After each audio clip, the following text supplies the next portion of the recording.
면이라고 하는 제목으로 오늘을 나누려고 합니다.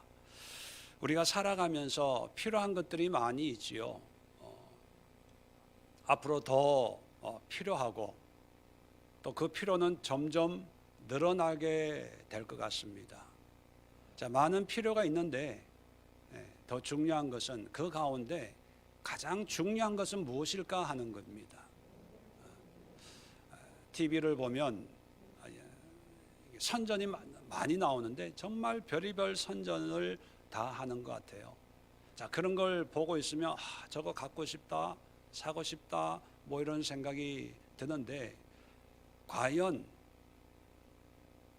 그 많은 것들 가운데 나에게 반드시 있어야 될 가장 중요한 것은 무엇일까? 그걸 알고 그것을 살 수 있는 그런 지혜가 우리에게 있는가 하는 것입니다. 여러분들은 중요하다 또 중요하지 않다라는 그런 결정을 할 때 어떤 기준으로 판단을 하나요? 비싸면 중요하고 싸면은 중요하지 않는가? 아니면 지금 내게 꼭 필요한 것은 중요하고 필요 없는 것은 중요하지 않을까? 저마다 기준을 가지고 있지만 그런 하나 중요한 것은요, 가장 중요한 것은 언제 필요할 때냐? 내가 가장 힘들 때 필요한 것이 중요한 것입니다.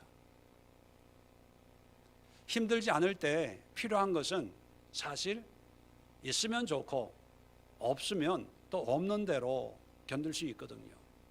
근데 인생의 위기가 찾아왔을 때, 어려움이 찾아왔을 때 그때 꼭 있어야 될 게 그게 진짜 중요한 거거든요.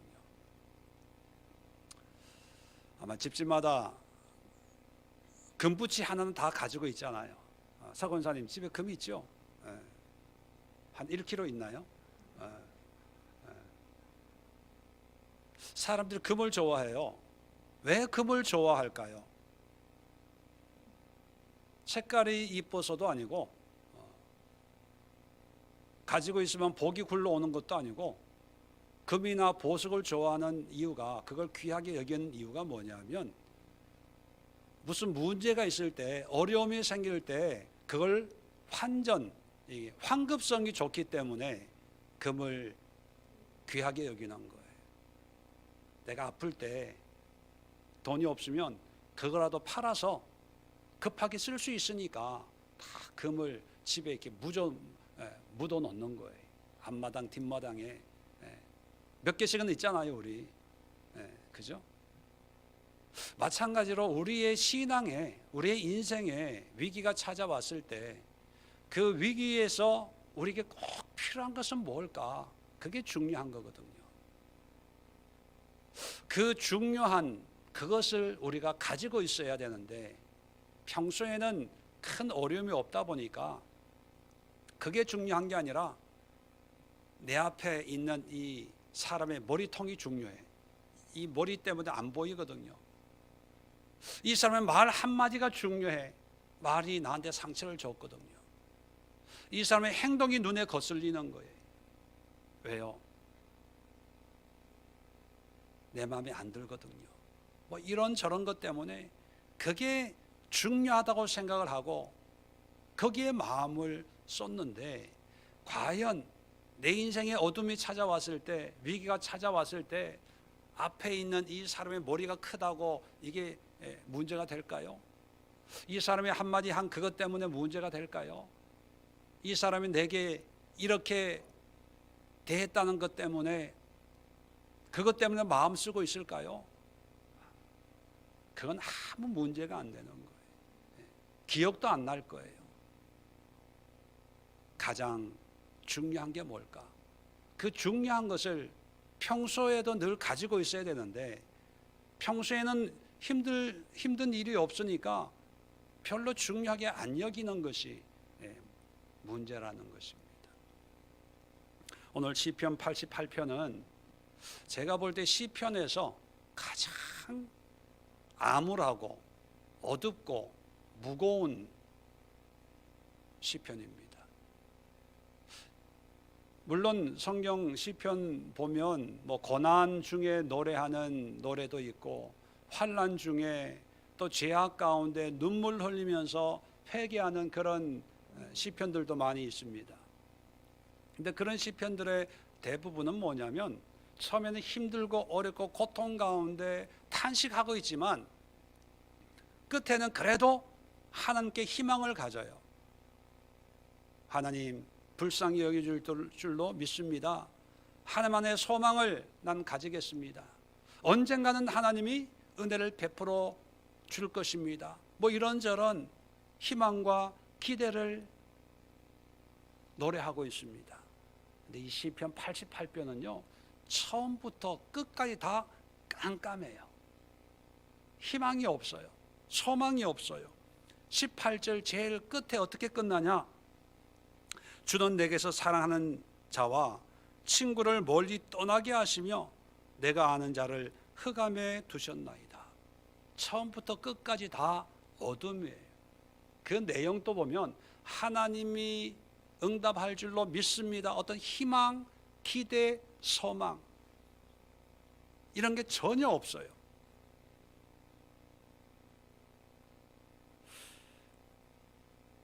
이런 노래가 어떻게 시편에 들어와 있을까라고 할 정도로 어떤 기대에 싹도 허용하지 않는 그런 내용으로 구성이 되어 있습니다. 제목도 보면요 고라 자손의 찬송시 곧 에스라인 헤만의 마스길, 헤만이라고 하는 것은 사람 이름입니다. 사무엘의 손자, 찬양 사역자의 솔로몬과 다윗 시대의 찬양 사역자인 헤만이 지은 마스길이라고 하는 것은 교훈을 담고 있는 시다 그런 뜻입니다. 교훈적인 내용이라는 거죠. 자, 인도를 따라서 마할랏 르안롯에 맞춘 노래. 자, 참 어려운 단어인데 마할랏 르안롯이라는 단어는 여기에만 나와요.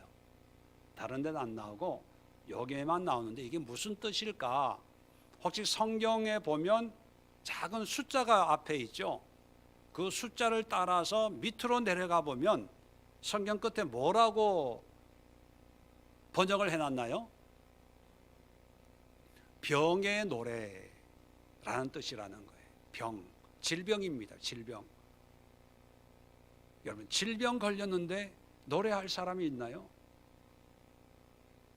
물론 육체적인 질병뿐만 아니라 마음의 질병도 포함이 되고 어떤 질병의 문제만이 아니라 그냥 삶의 고통, 고난 중에서 부르는 노래라는 거예요. 이게 마할랏 르안롯의 의미입니다. 인생에 고난이 찾아왔을 때 어느 날 갑자기 예기치 않는 흑암이 몰려와 가지고 천지사방이 깜깜해서 어디로 가야 될지 뭘 해야 될지 모를 때 그럴 때가 위기 아닙니까? 그럴 때 필요한 것, 그럴 때 있어야 될 것, 이게 진짜 중요한 거거든요. 그걸 노래하고 있습니다. 그 내용을 살펴보면서 우리 자신들, 우리의 믿음과 우리의 삶에 정말 중요한 이런 모습이 있어야 되겠다 결단하시고 또 그런 모습을 함께 만들어가는 그런 우리의 모습이 될 수 있기를 바랍니다. 자, 첫 번째 1절, 2절 보면 기도하고 있습니다. 부르짖었사오니 2절 나의 기도가. 자, 3절부터 9절까지는요. 이 기도하고 있는 이 저자의 상황을 우리에게 알려줍니다. 어떤 상황이냐? 3절에 보면 물은 나의 영혼에는 재난이 가득하며 나의 생명은 수월에 가까워싸우니. 자, 수월이라고 하는 것은 구약 시대의 사람들이 죽으면 가는 곳이라고 하는 어떤 그런 장소적인 개념을 가지고 있는 용어입니다. 죽는 사람은 시올에 가. 뭐 이렇게 뭐 구원, 천국, 지옥의 개념보다는 그냥 두루뭉술하게 그냥 죽으면 가는 곳, 이런 개념이 있는 곳. 다시 말하면 죽음이라는 뜻입니다. 죽음. 내 생명이 거의 다 죽게 됐다는 거죠. 4절에 나는 무덤에 내려가는 자 같고, 자 5절에 보면 죽은 자 중에 던져진 바 되었으며, 6절에 주께서 나를 깊은 웅덩이와 어둡고 음침한 곳에 두셨다, 그런 탄식을 합니다. 7절에 주의 노가 나를 심히 누르고 주의 모든 파도가 나를 괴롭게 하셨나이다. 8절 보세요. 그 결과 주께서 내가 아는 자를 내게서 멀리 떠나게 하시고 나를 그들에게서 가증한 것이 되게 했다. 주변의 친구들이 다 떠났다는 거예요. 9절에 곤란으로 말미암아 내 눈이 쇠하였나이다. 눈이 쇠했다는 의미는 뭘까요? 하도 울어가지고 눈에 진문이 날 정도로 시력이 나빠질 정도로 그렇게 고통을 당하고 있습니다. 그렇게 노래하고 있어요. 그런데 9절 끝에는 뭐로 끝납니까? 여호와여 내가 매일 주를 부르며 주를 향하여 나의 두 손을 들었나이다.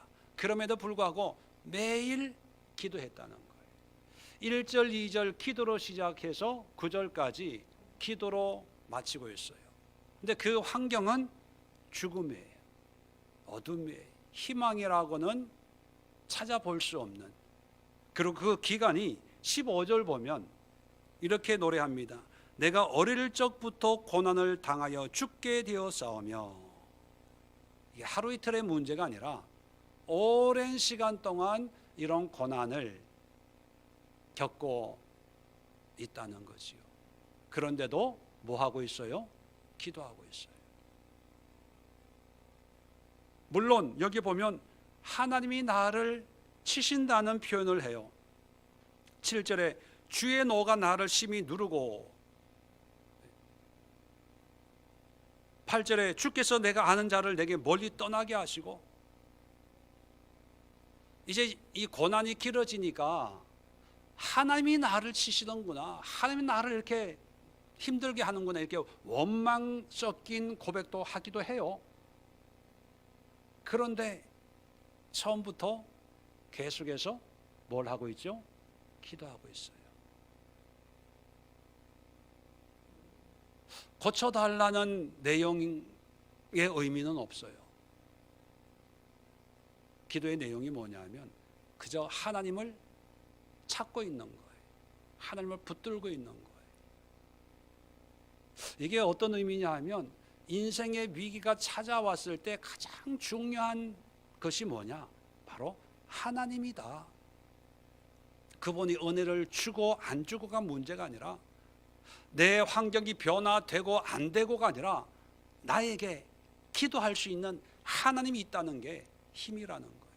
그 하나님 앞에 원망도 해요. 하나님이 나를 이렇게 만들었죠. 하나님 내 친구들 다 떠나가게 했죠. 주님이 파도를 쳐서 내 인생의 이 풍랑 속에 있잖아요. 내가 뭘 그렇게 잘못했길래 나를 이렇게 힘들게 합니까? 라고 하지만 그래도 하나님을 붙들고 있어요. 이런 걸 보면 인생에 어둠이 찾아왔을 때 우리에게 반드시 있어야 될 것이 뭘까? 바로 하나님이라는 것. 그 하나님이 우리에게 잘해줘서가 아니라, 그 하나님이 능력이 많아서가 아니라, 그 하나님이 나를 구원할 줄 믿기 때문에 하나님이 필요한 것이 아니라 그저 하나님이 하나님이기 때문에 내가 그 하나님을 붙잡음으로 말미암아 하루하루를 살아낼 수 있다는 것입니다. 어떤 분과 얘기하다가 제가 그런 얘기를 했어요. 성도님은 어떻게 속에 있는 이야기는 왜 안 하세요? 마음에 있는 이야기를 좀 솔직하게 털어 놓으면 또 하나님이 해결책을 알려줄지 누가 압니까? 그랬다면 그분이 뭐라 그러냐면, 내 속마음을 열어놔도 목사님이 하시는 말씀은 정답만 얘기할 게 뻔하니까, 다 아는 이야기니까 굳이 말씀드릴 필요가 있나요? 그러더라고요. 정답만 얘기하니까, 또 정답을 얘기할 거니까. 그 얘기를 들으면서 제 마음속으로 참 이분은 참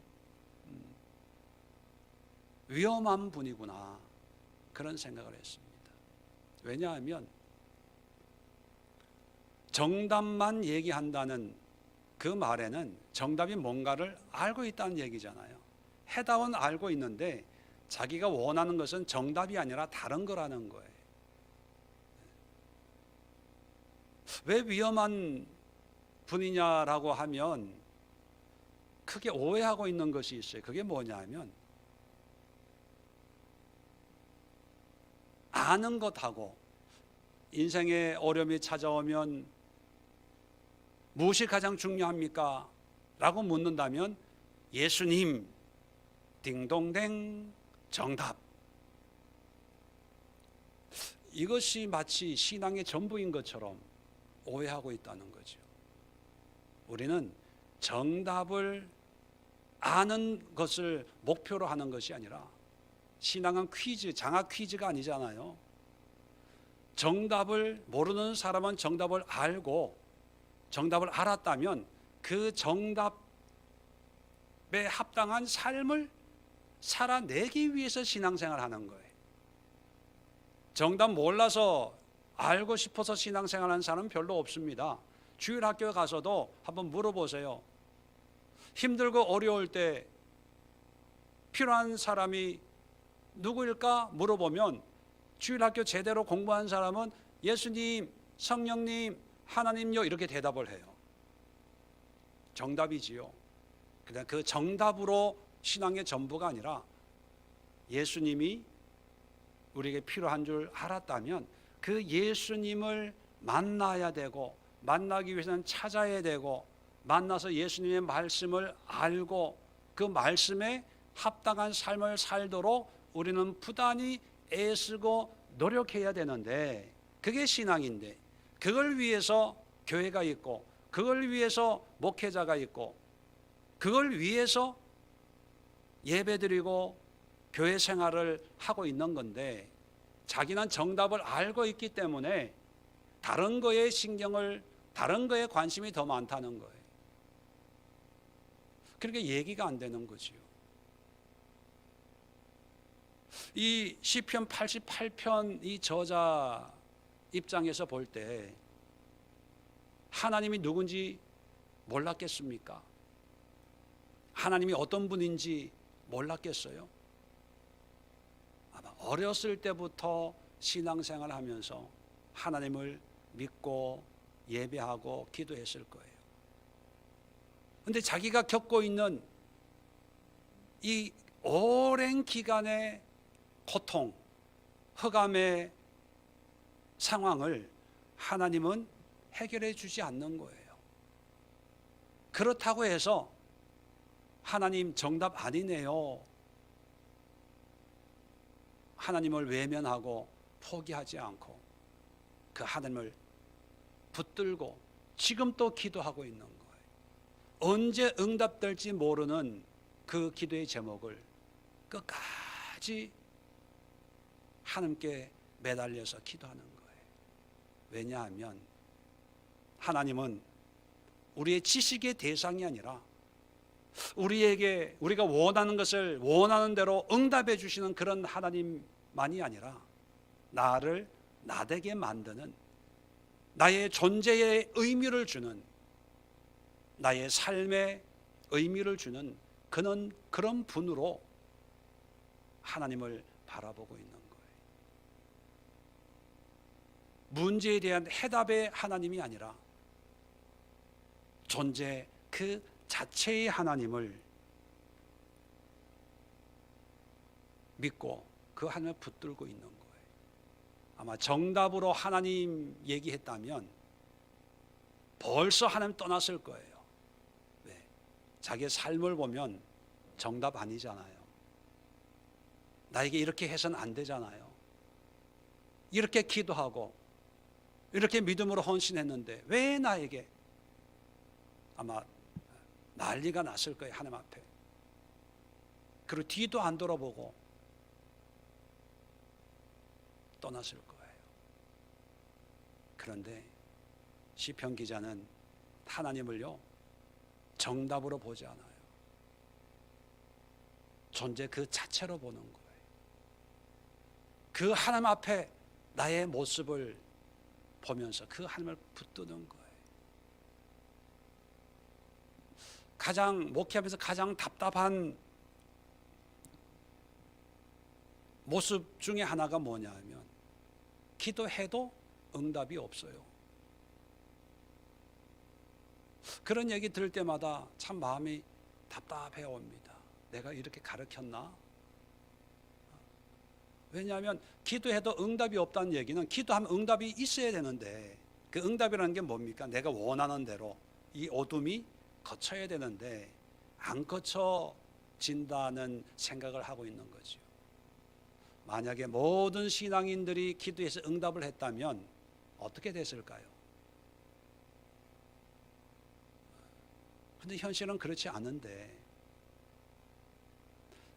신앙생활을 하는 그 의미가 하나님을 통해서 내가 뭔가를 더 누리는 것이 아니라 내 삶 속에 하나님의 존재를 인정하고 끝까지 붙들고 신뢰하고 믿고 비록 어둠 속일지라도 이 시편 저자처럼 어렸을 때부터 이런 고난 속에 있음에도 불구하고 이른 아침부터 늦은 시간까지 두 손을 들고 하나님 앞에 기도하면서 해결이 될지 안 될지 모르는 그런 상황 속에서도 여전히 하나님을 하나님으로 인정하고 신뢰하는 이것이 진정한 믿음의 모습이 아닐까.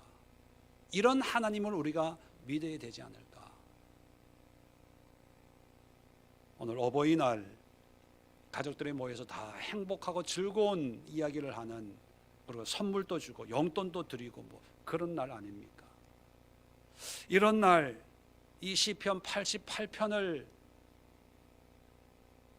설교하라고 하는 감동을 받고 이런 날 왜 하필이면 이런 본문을 설교해야 돼?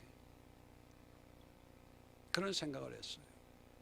근데 이 말씀을 깊이 있게 묵상하다가 이게 제일 귀한 선물이구나.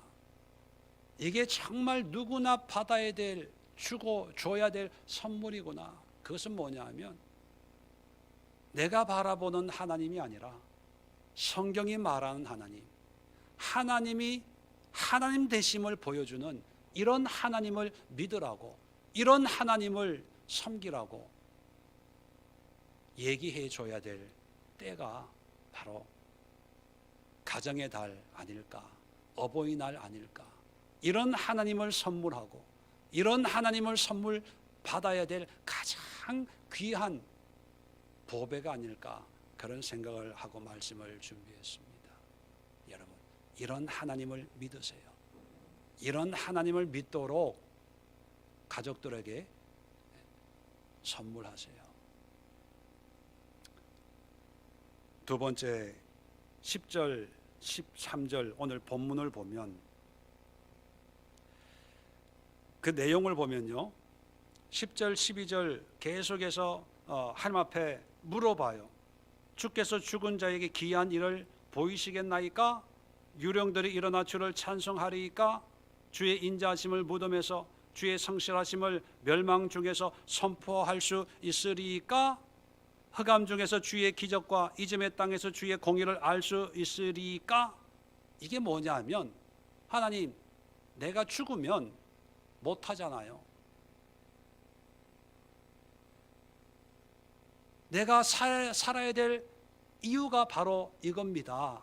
내가 죽으면 어떻게 주께서 죽은 자에게 기이한 일을 보여줄 수 있겠습니까? 내가 살아야 그거를 볼 수 있잖아요. 죽은 귀신들이 주님을 찬양합니까? 내가 살아있어야 주를 찬양하잖아요. 주의 인자하심을, 무덤에 주의 성실하심을 멸망 중에 선포해봐야 무슨 소용이 있습니까? 내가 살아있어야 주의 인자하심, 주의 성실하심을 알고 고백할 수 있잖아요. 뭐 이런 의도를 가지고 하나님 앞에 항의하듯이 항의하는 거예요. 이건 뭐냐면 나를 살려주시면 내가 이렇게 살겠습니다라는 의미가 아니라, 내가 이 고난 어둠 속에 있었지만 내가 지금까지 하나님의 기이한 일을 경험하고 하나님의 공의와 정의를 경험하고 하나님의 신실하심을 선포하고 하나님을 찬양하는 삶을 살아왔잖아요. 그런데 내가 죽으면 하나님이 내 무덤 앞에 그걸 찾으시겠습니까? 내 시신 앞에서 하나님의 공의를 보여주실 겁니까? 아니잖아요. 그런 뜻이거든요. 인생에 어둠이 찾아왔을 때 가장 중요한 게 뭘까? 뭐 여러 가지가 있겠죠. 근데 이 시편 88편의 기자는 어둠이 찾아왔을 때 앞을 내다보려고 애를 쓰지 않고 뭘 하냐면 뒤돌아봐요. 뭘 뒤돌아봅니까? 자기의 삶을, 삶 중에 어떤 삶을. 오늘 성경에서 얘기하고 있는 이런 내용들은 하나님과 자기와의 관계에서 맺었던 그런 모습들을 얘기하는 거예요. 주의 성실하심, 주의 인자심, 주의 기이한 일, 주님을 찬양하는 것, 주의 기적, 주의 공의. 이게 뭐냐면 나와 하나님과의 관계에서 일어났던 그런 일들을 회상하면서 내가 죽으면 이런 거 누가 할 겁니까? 내가 이렇게 살아왔잖아요. 그러니까 나를 살려줘야 됩니다. 그런 의도로 얘기하는 거죠. 그렇다면 인생의 어두움에서 가장 중요한 게 뭐냐면 나와 하나님과의 관계예요. 관계. 그 관계가 하나님 내 문제 해결해 주시면 앞으로 이렇게 살겠습니다, 그게 아니에요. 그 미래이기 때문에 그렇게 살 수도 있고 또 공치사일 수도 있어요. 그건 정확한 게 아니거든요. 정말 큰 힘이 되는 건 뭐냐면 내가 그렇게 살아온 거, 하나님 내가 이렇게 했잖아요. 이렇게 했는데 지금 어둠 속에 있습니다. 죽음 앞에 있어요. 내가 죽으면 더 이상 못 하잖아요. 그러니까 하나님 이 문제를 해결해 주세요. 그거예요.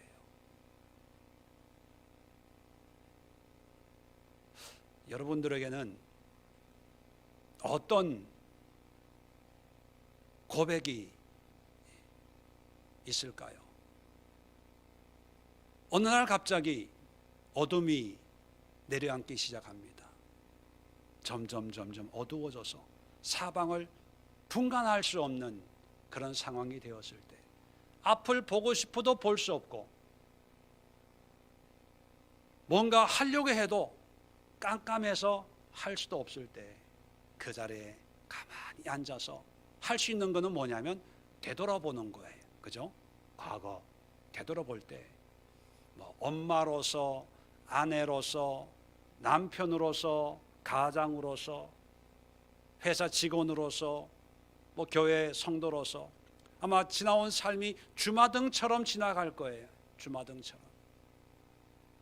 근데 그 모든 것이 다 힘이 되는 게 아니라, 중요한 게 아니라 그 많은 일들 가운데서 하나님과 맺었던 관계가 중요한 거거든요. 과연 그것이 있는가 하는 거예요. 이 시편 기자처럼 주의 기이함을, 기이한 일을 본 적이 있으세요? 주님을 마음껏 찬양했던, 내 영혼이 주님을 송축하고 찬양하는 그런 기억이 날까요?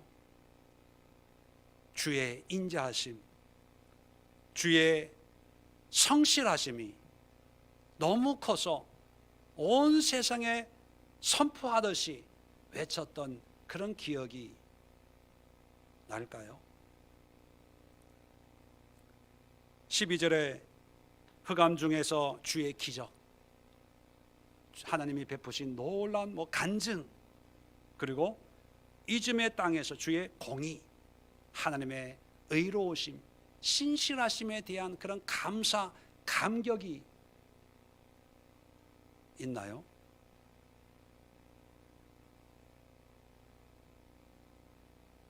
이 저자는 그것을 회상하면서 하나님 앞에 협박 아닌 협박을 하고 있는 거예요.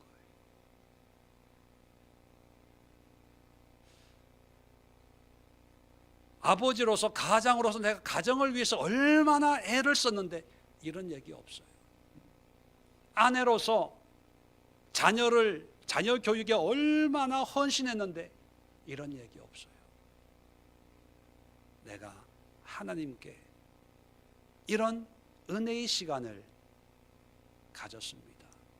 그런 것이 주마등처럼 지나가고 있고 그것을 노래하고 있어요. 그렇다면 여러분, 인생이 어두워지고 공고한 날이 찾아왔을 때 우리에게 힘이 되고 능력이 되고 소망을 주는 것이 뭘까?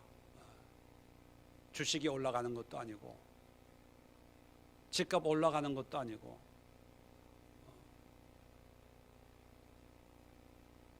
하나님과 나와 맺었던 또 지냈던 애틋한 그런 시간들, 그것이 힘이 되고 그것이 소망이 된다는 거예요. 그런 게 있어야 된다는 거예요. 그런 거 대신에 교회 열심히 다니고 열심히 봉사하고 뭐 열심히 하고 애쓰고 내가 자식을 위해서 헌신하고 남편을 위해서 헌신하고 이런 것만 있다면 하나님의 존재의 의미가 없는 거죠. 문제는 되돌아볼 수 있는 이런 은혜로운 관계를 어떻게 맺느냐 하는 것입니다. 그것은 바로 오늘 지금 맺어야 내일 어둠이 내려올 때 되돌아볼 수 있는 일이 생겨나게 되는 거예요. 만들지 않으면 저절로 생겨나지 않는다는 거예요. 찬양하지 않는데 어떻게 찬양의 은혜의 기억이 만들어지겠습니까? 하나님의 기적을 경험하지 못했는데 어떻게 저절로 기적이 만들어지겠습니까?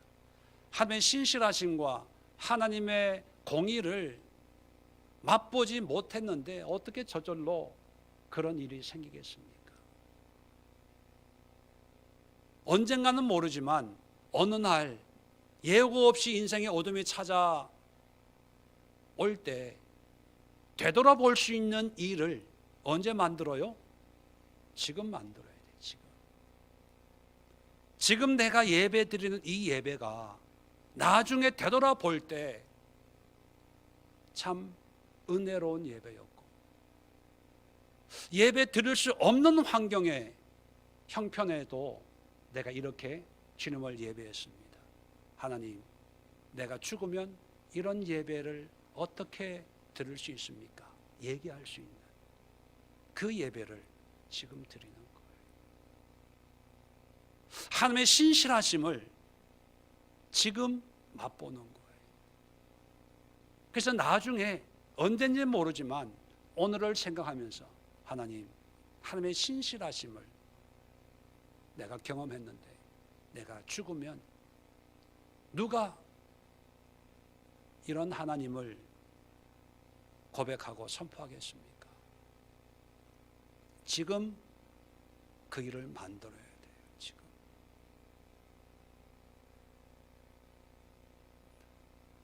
근데 현실은 너무 익숙한 신앙생활을 하다 보니까 그런 간절함이나 절박함이나 애절함이 없어진다는 게 마음 아픈 거죠. 특별히 코로나19 시대를 맞이하면서 그래도 옛날에는 우리 믿음의 선배들은 헌신적인 그런 신앙의 모습을 가지고 있었습니다. 비가 오나 눈이 오나 하나님 먼저, 예배 먼저, 믿음으로 헌신수고. 근데 시대가 바뀌다 보니까 이제 내 삶이 중요하다 보니까 하나님과의 관계는 내가 해야 될, 내가 중요하다고 여기는 일을 하고 나서 짜투리 시간, 남는 시간 하나님 앞에 호의를 베풀듯이 과연 그러한 신앙이 나중에 인생의 어둠 속에서 하나님 내가 죽으면 이런 거 할 수 없잖아요 라고 할 수 있는 그런 대상들이 될까 하는 거예요. 청년을 만나서 상담을 하다가 제가 참 마음이 무거워진 경험이 있습니다. 그것은 뭐냐면 그 청년에게 시간이 있고 또 힘이 있을 때 하나님을 위해서 좀 열심히 헌신해서 시간 있을 때 말씀도 공부하고 기도도 하고 좀 열심히 좀 해봐라 그랬더니만 대답이 뭐냐면 굳이 그렇게 열심히 신앙생활 할 필요가 있냐는 거예요. 그러면서 하는 얘기가 우리 엄마 아버지를 보면 한 번도 간절하고 열심히 교회생활 신앙생활 해야 된다는 걸 한 번도 못 느껴봤다는 거죠. 그냥 엄마 아빠처럼 그냥 편안하게 그냥 교회 다니고 예배 참석하고 또 바쁘면 또 다른 일을 하고 주일날 가족 여행도 자주 다니고 뭐 그랬다는 거예요. 그러니까 자기 부모님을 보면서 이게 신앙생활이구나 하고 실질적으로 살아가는데 지장이 없으니까 굳이 그렇게 할 필요가 뭐가 있겠습니까? 또 열심히 할 때가 되면 그때 가서 열심히 하면 되죠 뭐 그러더라고요. 그러면서 제가 느끼는 게 뭐냐면 교회에서 아이들을 가르치는 것도 중요하지만 가정에서 부모들이 자녀에게 보여주는 모습도 중요하구나. 그래서 일주일에 한 번 주일학교 선생님들의 아이들 모아놓고 기도해야 돼, 믿음으로 예수님, 성경, 말씀 뭐 해도 집에서 부모들이 그러한 모습을 보여주지 않으면 이게 힘들겠구나 그런 생각을 했습니다.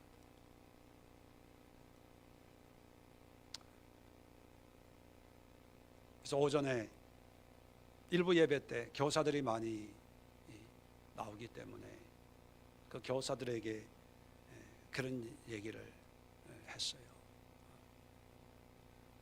부모들에게 분명히 가르쳐라. 부모들에게.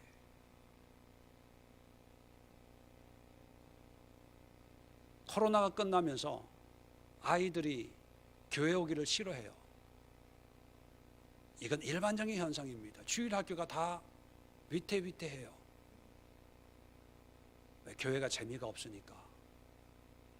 그 이유는 비대면으로 오래 있다 보니까 아이들이 다른 거에 익숙해져 있는 거예요. 자, 그래서 부모들은 자기 아이들을 잘 관리해 주기를 원해요. 재밌는 프로그램, 더 유익한 교재. 그래서 제가 그랬어요. 절대로 그런 거에 귀 기울이지 마라.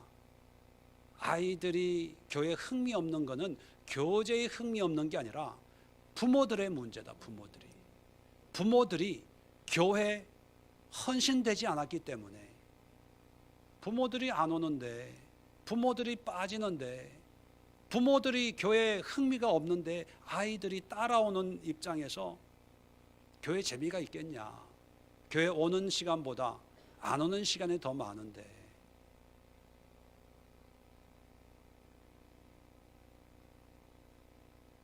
이 시대에 과연 이 시편 기자처럼, 저자처럼 하나님의 기이한 일, 기적, 공의, 성실, 신실함을 고백할 수 있는 그런 삶이 과연 얼마나 될까? 여러분, 이렇게 사는 사람이 누가 있어? 라고 해도 중요한 건 중요한 거예요. 지금 그걸 만들어야 돼요. 정답이라고 생각하지 마시고 이것이 중요한 현실이고 과제다, 그렇게 생각을 하시고 이렇게 사셔야 돼요. 이렇게 헌신하셔야 돼요. 싸워야 돼요. 노력해야 돼요. 가만히 있으면 세상이 그냥 떠내려가게 되어 있어요. 그리고 단호하게 말씀드리지만 반드시 후회하는 삶 받게 되지 않아요. 반드시 후회합니다.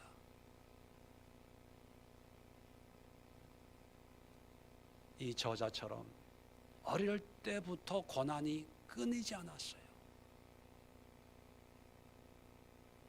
노래 제목이 병의 노래, 질병의 노래, 질병의 노래. 그런데도 하나님 앞에 단호하게 외칠 수 있는 거예요. 내가 죽으면 유령이 주님을 찬양하리까? 얼마나 담대합니까? 난 죽으면 안 돼요. 왜? 찬양해야 되니까. 나는 망하면 안 돼요. 하나님의 기적을 봐야 되니까. 그런 삶이 돼야 돼요. 그러지 않으면 늘 현실에 끌려다니고, 돈에 끌려다니고요, 사람에 끌려다니고요, 환경에 끌려다니고요.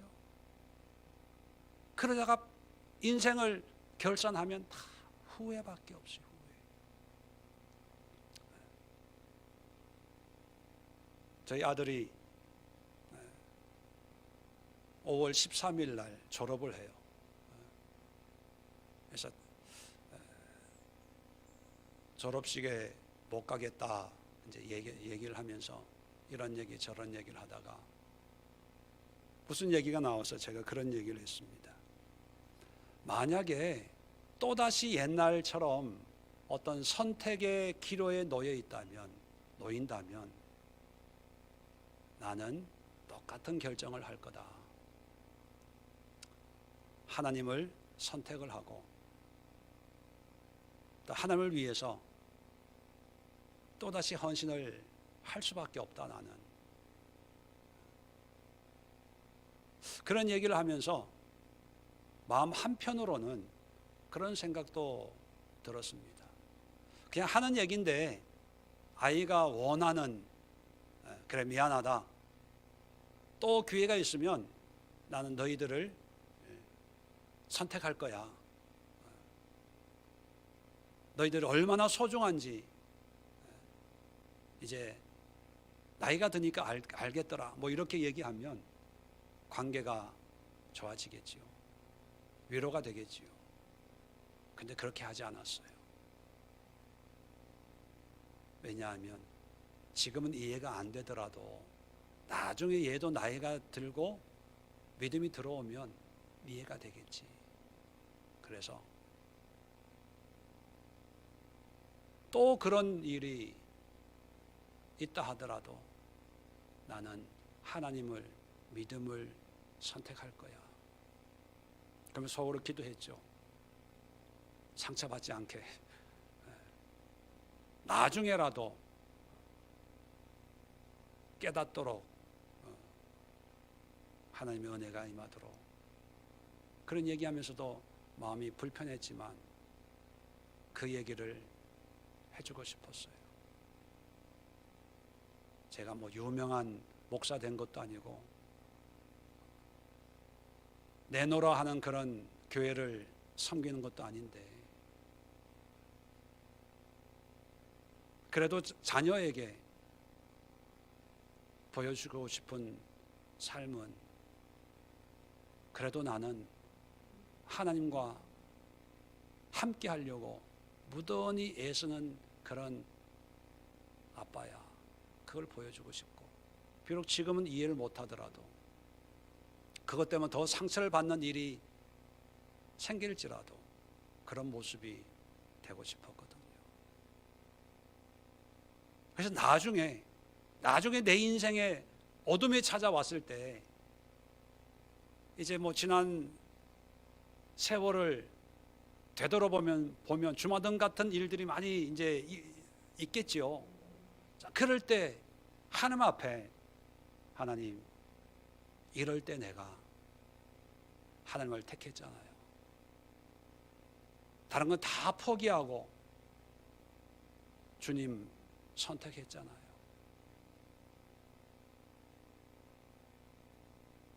이 말을 할 수 있다는 것이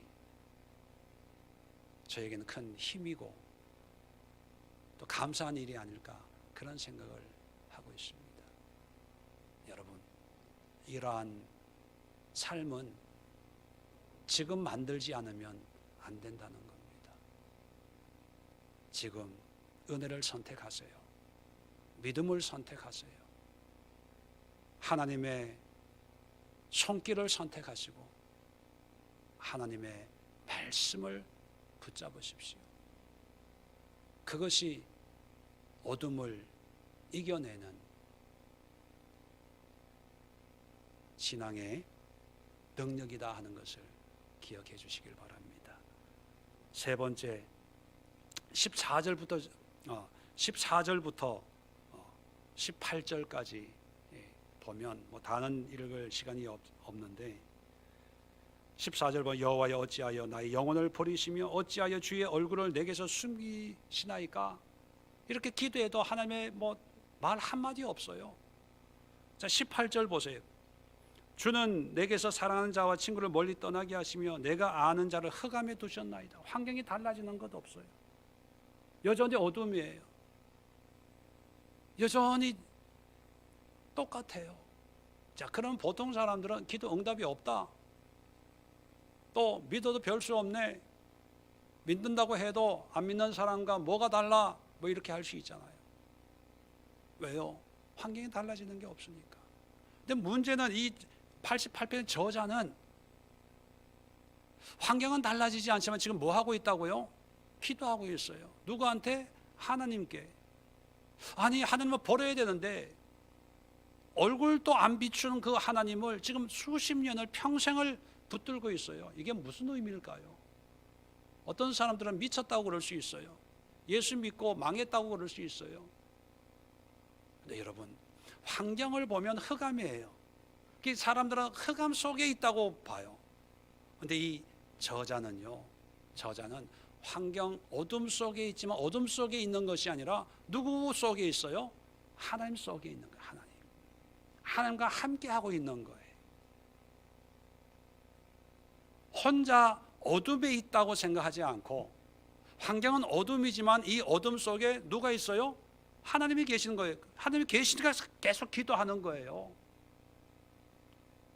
하나님이 계시니까 그 믿음으로 하나님을 붙들고 있는 거예요. 그래서 이 저자는 하나님과 함께 하는 것, 하나님 속에 있는 거예요. 속에 있을 때 환경은 달라지는 게 없지만 함께하는 하나님께 기도하고 희망을 가지고, 또 하나님 앞에 원망도 해요. 귀신이 하나님을 찬양하겠습니까? 죽으면 누가 하나님의 그 귀한 일을 볼 수 있겠습니까? 하나님 앞에 뭐 대들기도 해요.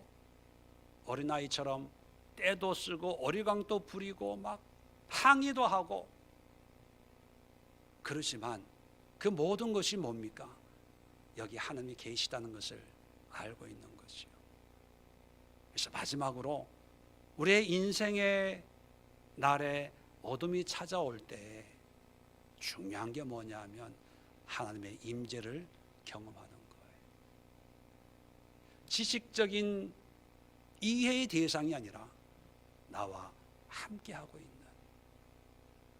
그 아픔 속에도 여전히 하나님은 나의 하나님인 것을 고백할 수 있는 그런 신앙의 모습이 바로 어렵고 힘들 때를 이겨내게 하는 능력이라는 것입니다. 지난 목요일 날 마가복음을 공부할 때 마가복음 3장에 보면 예수님이 12제자를 부르시는 장면이 나와요. 근데 12제자를 부르시면서 그 목적을 두 가지로 얘기합니다. 왜 12명의 제자를 세우셨는지 첫 번째 목적이 뭐냐면 마가복음 3장 14절에 자기와 함께 있게 하시고, 함께 있는 거예요. 거하는 거예요. 뭔가 일을 시키고 뭔가 하려고, 그게 첫 번째 목적이 아니라 가장 중요한 목적은 예수님과 함께 있게 하시고, 그리고 나서 두 번째가 뭐냐면 또 보내사 전도도 하고, 두 번째가 보내는 거예요. 함께 있게 한다는 게 뭡니까? 예수님과 함께 거하는 것을 훈련시키는 거예요. 그 얘기는 뭡니까? 뒤집어 보면 예수님과 함께 거하는 것이 쉽지 않다는 거예요. 훈련을 해야 된다는 거예요. 요한복음 6장에 보면 오병이어 기적을 경험한 사람들이 예수님을 찾아다녀요. 임금 삼으려고. 자, 그 사람들이 예수님에게 이런 질문을 합니다. 예수님, 어떻게 하는 것이 하나님의 일입니까? 뭘 해야 하나님의 일을 하는 겁니까? 말씀만 하옵소서. 내가 헌신하겠습니다. 순종하겠습니다. 그래요. 자, 거기에 예수님이 하나님의 일은 뭐다라고 얘기한 것을 말씀하는데, 뭐라고 말씀하셨냐 하면 하나님이 보내신 일을 믿는 것이 하나님의 일이다. 믿는 것. 사람들은 무슨 일을 해야 됩니까? doing으로 물어봐요. 말씀만 하옵소서. 내가 하겠습니다.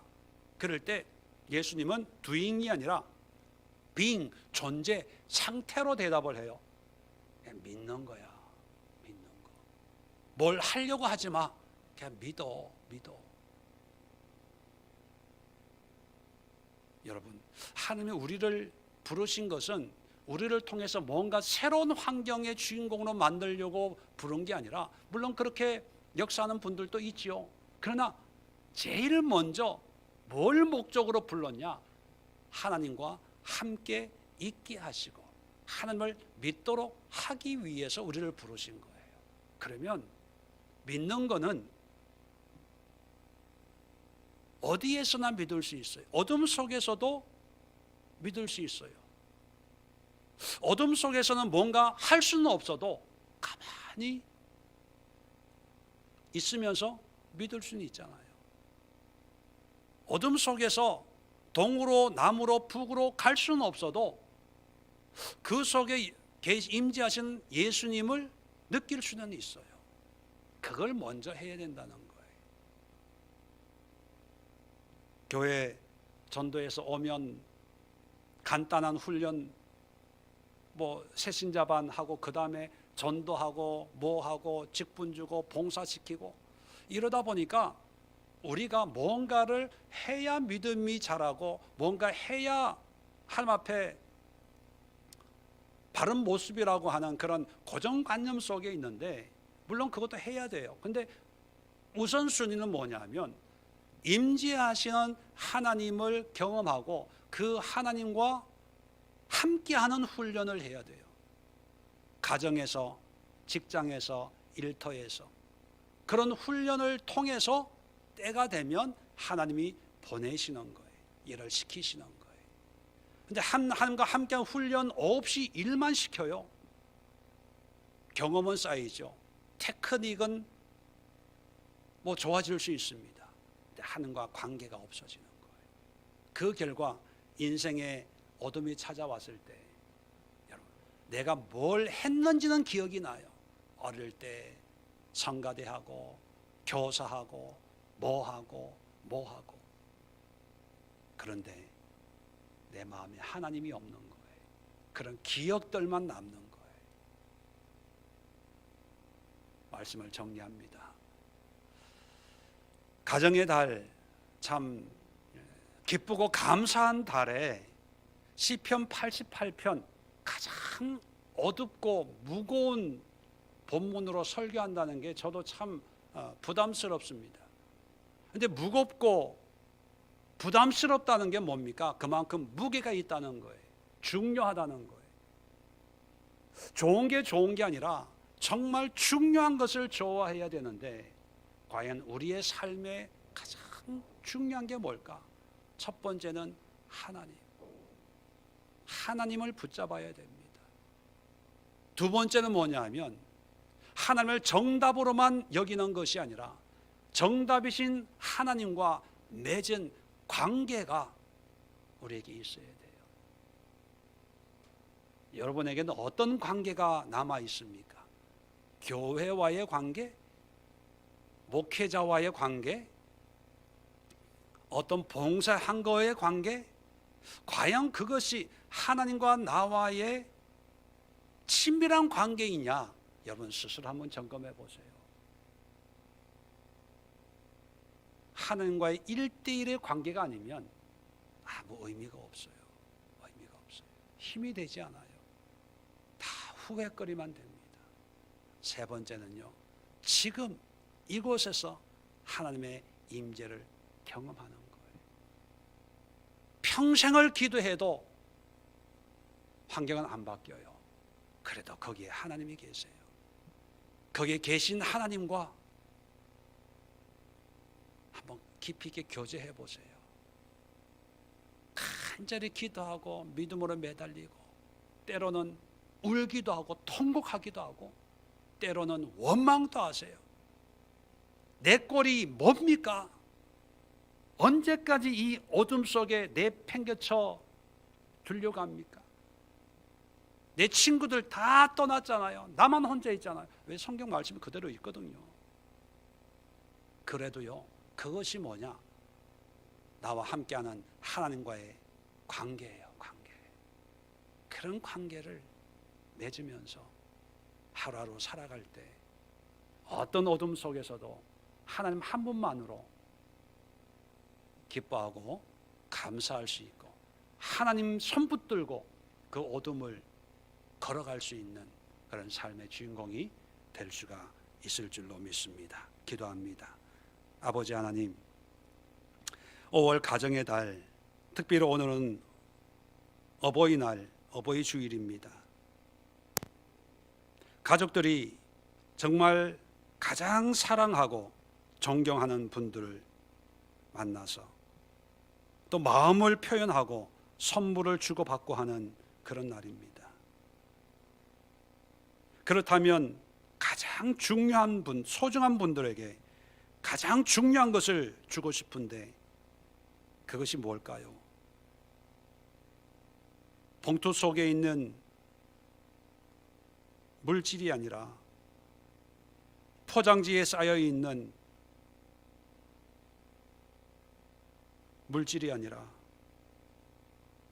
예수의 보혈의 피로 쌓여 있는 하나님이 아닐까요? 시편 88편 저자는 일평생을 질병이나 삶의 고난이나 고통 속에 신음하고 있습니다. 그래서 이 시편 88편의 제목이 병의 노래라고 하는 타이틀을 붙일 정도입니다. 누구나 저주받은 인생이 아닐까라고 여겨지는 그 사람 입에서 나오는 고백은 바로 하나님이었습니다. 그리고 하나님과 맺었던 삶의 모습들이었습니다. 그리고 여전히 저주받은 환경 속에도 함께하고 계시는 하나님과의 관계를 노래하고 있습니다. 그렇다면 우리에게 가장 중요한 것은 무엇일까요? 내 기도가 응답이 되어야 되고 내가 원하는 바대로 우리의 삶이 좋아져야 되는 것만이 아니라 우리의 환경이 어떠하든지 간에 여전히 나의 하나님이신 그 예수님을 믿음으로 붙들 수 있는 믿음이 우리에게 있을까요? 하나님을 그저 하나님으로만 바라볼 수 있는 믿음의 눈이 있을까요?